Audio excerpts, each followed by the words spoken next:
Bonjour à tous, bienvenue dans cette nouvelle vidéo sur ma chaîne YouTube et on se retrouve aujourd'hui pour la review de l'épisode de Top Chef.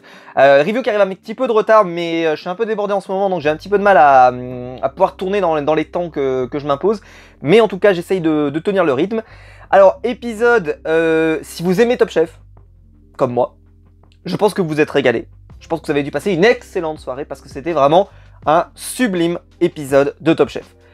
Si vous n'êtes pas forcément Top Chef, peut-être que ça vous a moins gâté. Mais je trouve que cet épisode était vraiment rempli de super bonnes idées. Je ne me suis pas ennuyé une seule seconde. Et je pense d'ailleurs que c'est un épisode qui va faire date parce que ils ont vraiment eu une super idée. On va y revenir. Alors, on va commencer avec le début de l'épisode. C'est une épreuve qui repose sur le fait de cuire un produit de 3 manières différentes minimum. Il n'y a pas de maximum, mais il faut le cuire de 3 façons différentes dans l'assiette. Ce sont donc des produits différents, donc chaque candidat a un des produits. Donc il y en a un, par exemple, je sais pas, Sarah par exemple, elle a de la viande, d'autres qui peuvent avoir, je sais pas, moi des crevettes ou des choses comme ça, enfin peu importe, mais en tout cas un produit à cuisiner qui doit permettre de le cuire de plein de manières différentes. Sarah donc tombe sur du bœuf par exemple et assez étonnamment parce que moi c'est une viande que j'adore, moi le bœuf, et d'habitude quand il y a des beaux morceaux de bœuf, parce que là honnêtement ils se sont pas foutus de sa gueule, ils lui ont mis un super morceau, d'habitude les chefs sont super contents parce que c'est une viande super sympa à travailler et tout, et elle avait l'air pas très intéressée par cette viande, donc assez surpris de ce côté là. Il y a Bruno lui qui va partir sur voilà, il avait tout qui était bien et on sait pas pourquoi parce qu'il fait du canard, et au dernier moment il se dit je vais lui donner un petit coup de cuisson pour lui rajouter un petit côté caramélisé, sauf que ça va cuire trop sa viande, qui était parfaitement cuite au moment où il l'avait sortie, et donc ça va le tuer malheureusement. Je comprends pas qu'est-ce qu'il lui a pris de... T'avais l'impression qu'en gros, il s'est dit « Putain, c'est pas suffisant, il faut que je rajoute un truc, allez, je vais rajouter un petit truc en plus, justement, une autre cuisson pour... Et en fait, il y en avait pas besoin, et clairement, il se rajoute un handicap au lieu de se rajouter un atout. Peut-être qu'il s'est dit « Ça fera la différence », et en fait, malheureusement pour lui, ça sera pas le cas. Donc c'est Pierre qui va se qualifier avec un plat de gambas. Ouais, c'est pas des crevettes, c'est des gambas, mais voilà, donc c'est lui qui va se qualifier tout de suite avec un plat qui avait l'air très sympa, très bon, etc. Donc honnêtement tout à fait mérité. Pierre qui fait un excellent retour dans le concours, il faut quand même le rappeler parce qu'il était éliminé il n'y a pas si longtemps, donc vraiment assez intéressant. Ce qui voulait donc dire que Pierre n'avait pas fait le plat dont on avait entendu parler depuis dans la bande-annonce la semaine dernière, qui avait un plat qui était incroyable. Philippe Etchebest allait se mettre à genoux devant le ou la candidate, donc on se disait, voilà, déjà le premier qui va se qualifier, ce sera pas lui. Très bien. Ensuite, donc, une épreuve que j'ai trouvée extraordinaire. Parce que déjà la première, elle était assez cool, hein, honnêtement, le fait justement de faire plein de cuissons différentes, c'était, ça les poussait un peu à se dépasser, à faire des cuissons peut-être qu'on voit pas forcément classiquement, et puis, non, enfin je trouvais que et puis le fait qu'ils travaillent pas tous le même produit, c'était sympa aussi. Alors c'est vrai que ça désavantage, parce que ceux qui aiment bien peut-être plus travailler les fruits de mer, ceux qui aiment plus travailler la viande, tu peux te retrouver avec un truc qui te plaît moins, ça c'est peut-être le défaut, mais je trouve que c'était plutôt sympa. Moi en tout cas, j'ai bien aimé cette formule-là, d'avoir chacun un produit. Peut-être limite ce qui aurait pu être cool, c'est ce que je me suis dit, c'est que les candidats choisissent leurs produits. C'est-à-dire que par exemple, je sais pas, il y a 5 produits et qu'ils doivent se mettre d'accord sur le produit qu'ils aimeraient travailler. Et comme ça aurait pu être un peu stratégique de se dire, moi j'aimerais prendre ce produit-là parce que je le maîtrise mieux, etc., etc. Bon, ils l'ont pas fait, ils l'ont imposé, c'est-à-dire que tu t'es arrivé sur ton poste de travail, c'est la viande, c'est la viande, hop, faut que tu partes avec. Alors, épreuve, je l'ai appelé épreuve de mise en scène, c'est-à-dire qu'il fallait faire un plat qui, par sa mise en scène, comme le fait Paul Perret dans son restaurant, sublime le moment, on va dire, de la dégustation. Donc, clairement, ça c'est le genre d'épisode que, si vous aimez Top Chef, normalement, enfin, genre d'épreuve, si vous aimez Top Chef, vous avez dû vous régaler. Parce que c'est cool, parce que c'est spectaculaire, parce que ça envoie, parce que c'est pas mal, parce que tout de suite ça donne envie, etc., etc. Et donc, forcément, moi j'étais hyper impatient de voir l'épreuve. On savait que sur cette épreuve, il y allait avoir une masterclass. On savait pas qui, etc.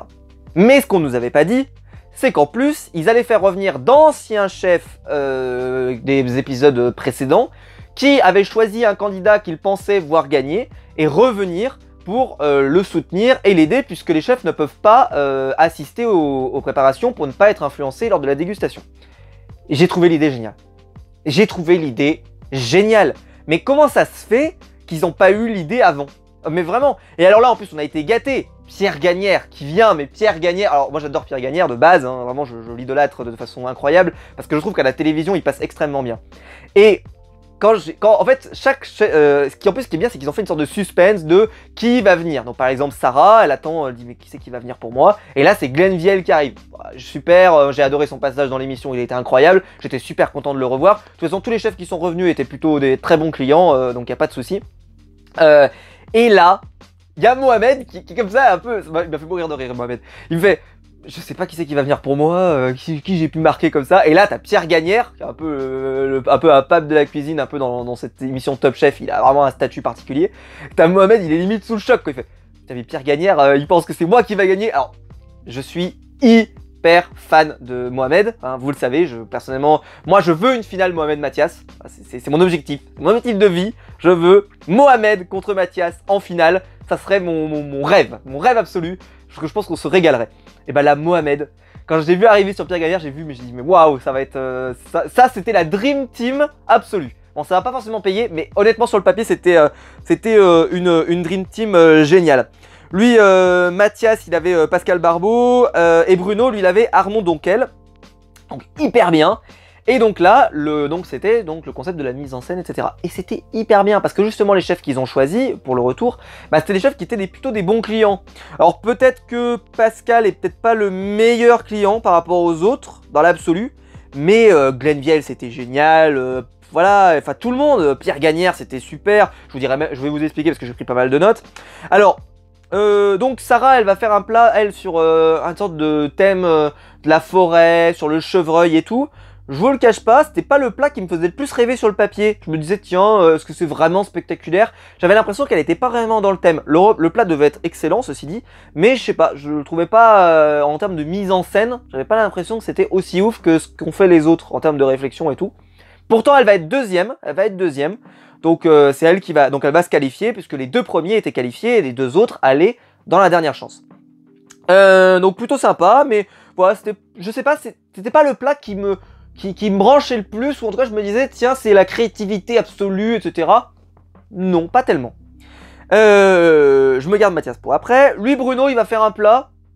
Bah voilà, un plat de langoustine, sympathique, plutôt cool à manger, plutôt sympa, mais je sais pas, c'était pas aussi innovant, pareil, que ce qu'on pouvait imaginer, mais c'était cool, mais c'était pas, voilà, c'était pas aussi innovant.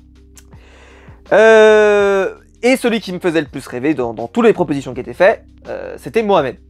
Alors Mohamed, il est avec Pierre Gagnère, et Mohamed décide de faire de la cuisine moléculaire. Alors moi, je trouve toujours ça hyper cool, la cuisine moléculaire. Pendant très longtemps dans Top Chef, on a eu Thierry Marx comme juré, qui est c'était sa spécialité, la cuisine moléculaire. D'ailleurs, souvent, il y avait une épreuve de cuisine moléculaire dans la saison. Pour ceux qui se souviennent, il y a des années, il y a plein d'épreuves qui ont disparu dans Top Chef. Il y avait une épreuve, par exemple, où vous alliez dans l'appartement de quelqu'un et vous travailliez avec ce qu'il y avait dans son frigo, par exemple. C'est une épreuve que moi j'aimais énormément. Une épreuve, bah voilà, donc je vous l'ai dit, une épreuve de cuisine moléculaire. Enfin, il y en avait plein. L'épreuve des enfants, par exemple, qu'on n'a pas eu cette année. Je suppose que Covid oblige, on peut pas l'avoir, mais d'habitude on l'avait. Enfin, voilà, il y a pas mal d'épreuves comme ça qui sont un peu des classiques, qui ont parfois disparu ou resté. Et bah là, lui, il s'est dit, je vais aller faire de la cuisine moléculaire. Bon bah honnêtement c'est le duo qui m'a fait le plus rêver, les deux je les ai adorés, Pierre Gagnère par exemple qui nettoie les productions de Mohamed, et tu sens que Mohamed il est gêné que Pierre Gagnère nettoie ses productions, nettoie son plan de travail, nettoie sa casserole, nettoie son truc, enfin, mais tu sens qu'il est gêné parce que c'est voilà, mais ça donne cette image, voilà, qu'on imagine tous, c'est d'une telle simplicité de Pierre Gagnère qui est là, voilà, il est là pour partager, il est là pour passer un bon moment et tout, et c'est vrai que c'est hyper fun, quoi. Pierre Gagnère, je trouve qu'il apporte un truc que aucun autre chef, je trouve, apporte quand il vient dans l'émission, parce qu'il est simple, c'est de la simplicité, c'est juste l'envie de partager, et ça, c'est vraiment, vraiment super. Moi, vraiment, je l'ai adoré. Donc, cuisine moléculaire sur le thème en plus des souvenirs d'enfance. Donc il y a une sorte de truc à bulles et tout qui est assez sympa. Il y a un truc par exemple, il fait de la sorte de la fumée. Enfin, je sais pas, j'ai bien aimé moi. Je sais pas ce que vous en avez pensé, mais moi je trouvais que c'était plutôt cool. Donc il avait parfaitement respecté le thème. Donc pour moi, voilà. Peut-être qu'au goût, peut-être que c'était peut-être moins intéressant que par exemple par rapport à Sarah. Mais je trouvais que par rapport au thème, c'était plus intéressant la production de Mohamed que celle de Sarah. Et donc je termine par le dernier, Mathias. Donc Mathias, son idée, c'est de faire un plat qui n'est pas bon à l'origine, c'est-à-dire qu'en gros, il est trop amer, trop acide, trop gras, trop sucré, etc. Et que par contre, quand on mélange tous ces éléments, ça donne l'équilibre parfait. La prétention est grande, hein, de venir dire équilibre parfait. Et il va y arriver. Et donc, ça va être le fameux moment où Philippe Etchebest va se mettre à genoux devant... Enfin, pas à genoux, mais voilà, il va s'incliner devant Mathias, en reconnaissant un incroyable talent. Alors là, je vous dis pas, je pense que ça avait vraiment râlé sur Internet, parce que je sais que Mathias n'est pas très apprécié, moi je l'aime bien. Donc, voilà, c'est vrai que ça... Mais ce qui est bizarre, c'est qu'à la dégustation, il y a des passages qu'on avait vus dans les bandes annonces qu'on n'a pas revus dans la dégustation. Et ce qui fait que moi, ça m'a influencé en erreur, parce que je me dis, quand Mathias passe, ok, ils étaient ils trouvaient ça très bon, ils disaient, ah ouais, c'est vraiment bon et tout, mais t'avais pas les mêmes commentaires que ce qu'on voyait dans les bandes annonces où ils disaient, ah, c'est le plat incroyable, oh là là, mais quel génie, etc., etc. Donc j'étais assez surpris, je me disais que ça, je sais pas, je m'attendais à des réactions incroyables et fous, et en fait, les réactions étaient bonnes, mais pas au point de... Voilà quoi. En disant, après il y a juste le moment où t'as, je sais plus qui c'est qui annonce, mais disant c'est le plat de la saison, c'est le plat de l'année, il n'y a pas de souci et tout. Ceci étant dit, c'est vrai que c'est un plat en termes de présentation, en termes, voilà, c'est vrai que c'était pas le plat qui faisait peut-être le plus rêver, mais en même temps, c'est la réflexion qui était derrière qui, je pense, a plu au chef, et donc il a gagné, et les gens ont dit c'est un plat de génie. Pour info, donc Mathias compte le mettre à la carte de son restaurant, quand tout pourra réouvrir, etc. Donc si vous êtes dans le coin, n'hésitez pas à y aller. Je pense que ça peut être une expérience assez sympa à aller découvrir. Donc si ça vous intéresse, n'hésitez pas. Moi j'habite à Saint-Etienne, donc nous on n'a même pas eu le droit au Deliveroo des productions de Mohamed et Mathias. Donc, et après, ce qui paraît, j'ai cru comprendre que même à Paris, pourtant qu'il y a une très grande ville, tous les quartiers n'y avaient pas droit, à Lyon non plus, etc. Donc en gros il faut être dans des quartiers bien spécifiques pour avoir le droit à la livraison des productions de la semaine d'avant. Donc bon, c'est comme ça. Et donc voilà, donc Mohamed et Bruno se retrouvent en dernière chance, l'un contre l'autre. Le thème c'était les agrumes. J'ai beaucoup aimé, il y a une réflexion qui a été faite parce qu'en fait les deux plats ils sont très bons tous les deux. Les deux plats ils ont du mal à différencier. Et il y a, je crois que c'est Hélène Darroze qui dit allez, on leur propose une omelette pour se départager. Et pour information, c'est déjà arrivé dans Top Chef qu'on n'arrive pas à départager les candidats à la fin et qu'on leur propose une épreuve en plus pour les départager. Donc de ce type-là, en plus, un truc tout con comme ça, à faire une omelette en 5 minutes, enfin un truc comme ça. Enfin vraiment, c'est déjà arrivé ce genre de défi un peu stupide à la fin, mais parce qu'ils n'arrivaient pas à trancher. Bon, ça sera pas le cas, ils en auront pas besoin. C'est Mohamed qui va réussir à se qualifier. J'étais très content parce que j'adore Mohamed, donc j'aurais été déçu qu'il s'en aille. Bruno s'en va. Honnêtement, il a fait un bon retour, il peut être très fier de lui. À partir de maintenant, chaque chef a un candidat. Un candidat. Donc cette année, on n'a pas eu à... Vous savez, ce moment où on doit se répartir les candidats. Parce que par exemple, si Bruno s'était qualifié, bah, Bruno aurait dû changer de brigade. Ou Mathias, on suppose bien que Philippe Etchebest aurait gardé Mathias de toute manière. Donc voilà, c'était intéressant. Là, donc tout le monde a son poulain. Moi, c'est vrai que j'espère qu'on va avoir Mohamed contre Mathias en finale. Alors vous le savez, les quarts de finale, c'est un marathon. C'est-à-dire qu'il faut gagner un pass par semaine. Donc les quarts de finale seront certainement sur 2 semaines minimum. Parce que bah, il faut qu'il y a 8 passes, enfin il y a 7 passes, pardon. Parce qu'ils sont 4, donc il en faut 2 pour se qualifier. Donc il y aura au moins 7 épreuves. À part si bah, y en a un qui en gagne 0 et donc ça peut faire 6 passes et là c'est terminé. Mais en tout cas, il y aura certainement bah, donc peut-être 3 épreuves le premier temps et 3 épreuves le lendemain, enfin la semaine suivante, voire 4 épreuves si on a besoin de 4. Donc à voir, voilà, à voir, mais en tout cas, attendez-vous à que le prochain épisode, on n'ait pas la révélation de quels sont les 3 demi-finalistes, qui est vraiment un épisode que j'aime beaucoup. Vous le savez, je porte la poisse à mes candidats, donc je suppose que Mohamed sera éliminé en demi-finale, je suppose, ou Mathias, ou les deux, voilà, je suppose que je vais leur porter la poisse, mais en tout cas j'espère qu'ils vont aller loin. Voilà, j'ai adoré cet épisode, c'est du pur Top Chef, mais c'est du pur bonheur. Les chefs qui sont venus, ils étaient géniaux, les prestations, elles étaient incroyables, les thèmes, ils étaient cool, enfin vraiment, c'était du bonheur. Dites-moi vous ce que vous en avez pensé dans les commentaires, si vous avez aimé l'épisode, si vous n'avez pas aimé, qu'est-ce que vous n'avez pas aimé. Mais moi je me suis tellement régalé, j'ai pas vu le temps passer, je n'ai pas vu le temps passer, c'était génial.